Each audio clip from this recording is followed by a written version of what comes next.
Juste on précise que le pactole n'est pas partagé avec la FPI. Non, c'est que pour on mieux le dire parce que je vois les yeux qui commencent à briller. Donc ce moment est pour nous extrêmement important puisque, vous savez, c'est plus d'une année de débats, d'échanges, voire de confrontation à certains moments avec un certain nombre de professionnels et d'organisations professionnelles des acteurs de la construction pour effectivement arriver à s'engager, comme le maire vient de le dire, dans un mouvement nouveau qui est celui de la frugalité. Alors vous savez qu'il existe déjà un manifeste de la frugalité heureuse et créative au plan national qui essaye de mettre en mouvement tous les acteurs face aux défis qui sont les nôtres de la transition écologique, du changement climatique.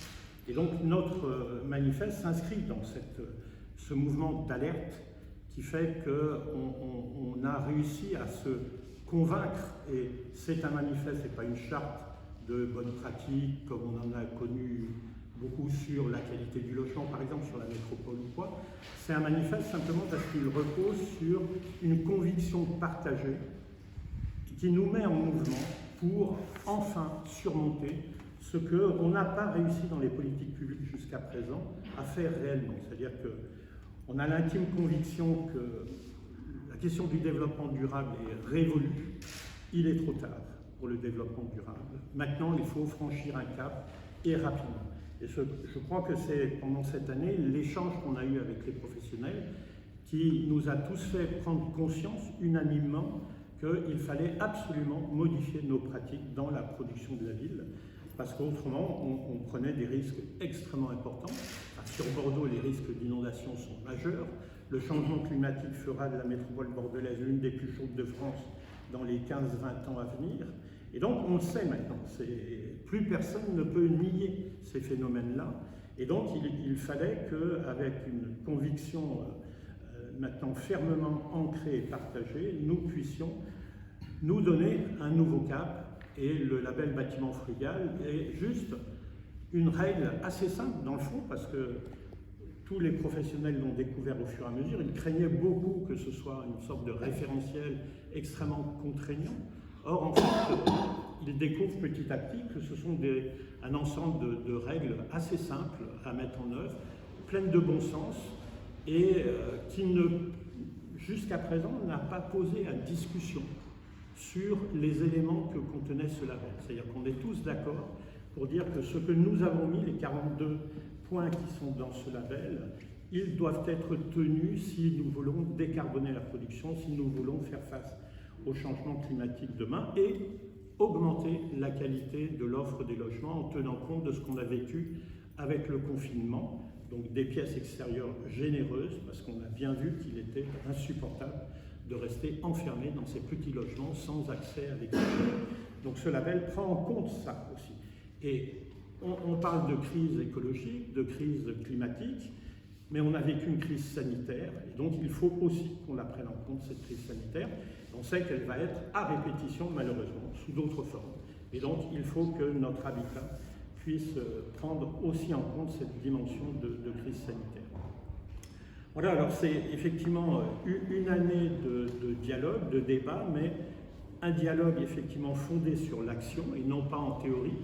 C'est-à-dire qu'on ne s'est pas réunis pour dire on va rédiger quelque chose entre nous. On a engagé des modifications majeures sur des projets qui étaient déjà dans les tuyaux au mois d'octobre, septembre-octobre de l'année dernière.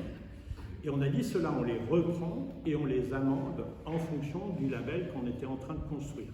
Et donc c'est une discussion en acte que nous avons eue vraiment, et nous avons dans l'exposition 308 aujourd'hui 13 premiers bâtiments labellisés bâtiments frugal bordelais qui correspondent tous à peu près à une trentaine des 42 critères, donc au-delà du socle minimum, et dont on disait que le tout premier bâtiment, la première pierre serait posée dans 10 jours maintenant.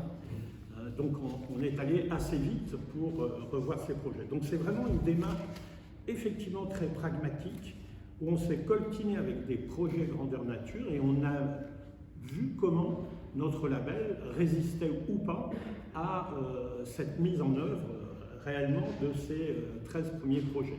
Alors maintenant, effectivement, tous les projets en commission d'avant-projet pour la ville de Bordeaux font l'objet d'une analyse au travers de ce label, obligatoirement. Et vous avez vu que ça va vraisemblablement s'étendre au niveau métropolitain, puisque les relations que nous avons avec de nombreux maires sur la métropole nous font penser qu'il y a aussi là une prise de conscience aiguë et qu'il faut effectivement que ce label puisse trouver à s'élargir au territoire métropolitain.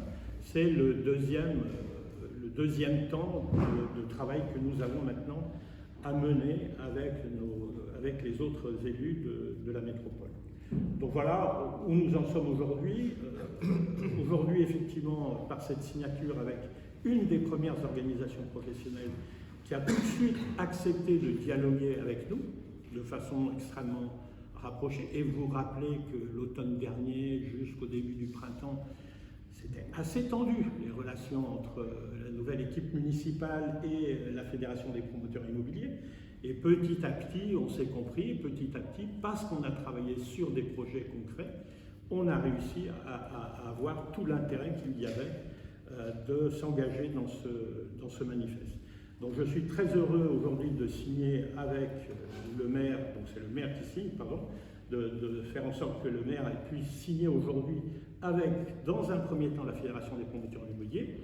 On espère bien que l'Ordre des architectes signera aussi le manifeste. Il est très ouvert et effectivement, il appelle à tous les acteurs de l'acte de construire de le signer, comme le manifeste national est ouvert à tout le monde pour signature.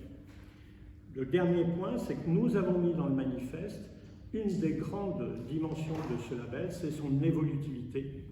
Il est indiqué en toutes lettres dans le manifeste qu'on s'oblige les uns et les autres à tirer les leçons de tous les projets qui sortent de terre et à amender, si nécessaire, le label, à réinterroger nos critères et si on voit qu'il en manque, à les ajouter de façon concertée. Si on en voit qui sont trop contraignants, qu'on n'arrive pas à les mettre en œuvre, à les mettre entre parenthèses. Et donc ce label va évoluer vraisemblablement tous les ans.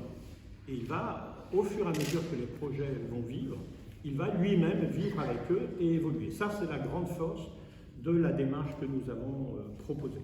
Voilà, je vais m'arrêter là et on va laisser le président.